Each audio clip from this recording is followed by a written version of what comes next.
And you left me standing on a corner crying. The clock was definitely ticking from the time I won The Voice to releasing the first single. It felt like it was such a long time away from each other, but time really flew by, and I did my first radio tour. I started opening the Rascal Flatts tour, especially being in the studio with Dan Huff and writing and recording the album. That took some time too, so it came very quickly, and it was a fun ride. You went away. If I were a mentor on The Voice, I would probably tell them to take a deep breath and remember who they are, because sometimes on those shows you're getting all these opinions and ideas thrown at you that you forget sometimes why you're there, and to remember to stay true to yourself.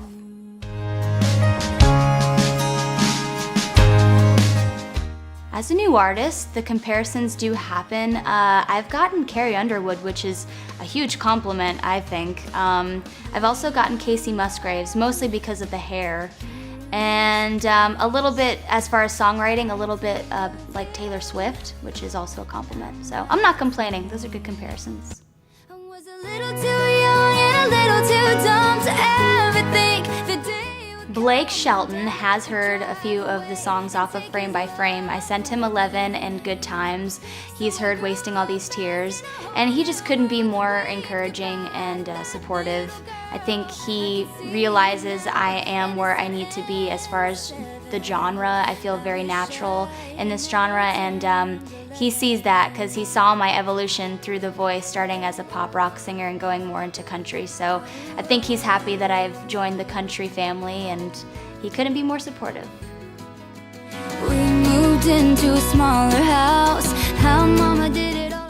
I did a lot of songwriting for Frame by Frame. I came to Nashville right after The Voice for about 2 months and wrote 2 months straight. It was amazing. But I have a lot of personal songs on the album, like 11, which is about my parents' divorce. But I think the most proud song I have is This Car. I wrote that with Gordy Sampson and David Hodges. And it's just a cool lyric idea. You know, you go through a lot of experiences with your significant other, and it's usually in a car when you're driving from place to place on road trips or whatever. So that song is a really fun one, and it's pretty personal to me.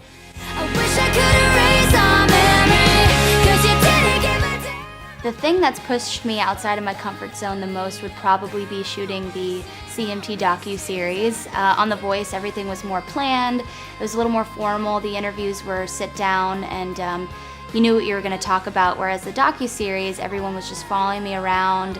It was my first radio tour too, so I was going through that at the same time, and it was a little stressful, but I think a lot of natural things were captured, and it was pretty raw. I'm glad I did it, but it was definitely an interesting thing to get used to.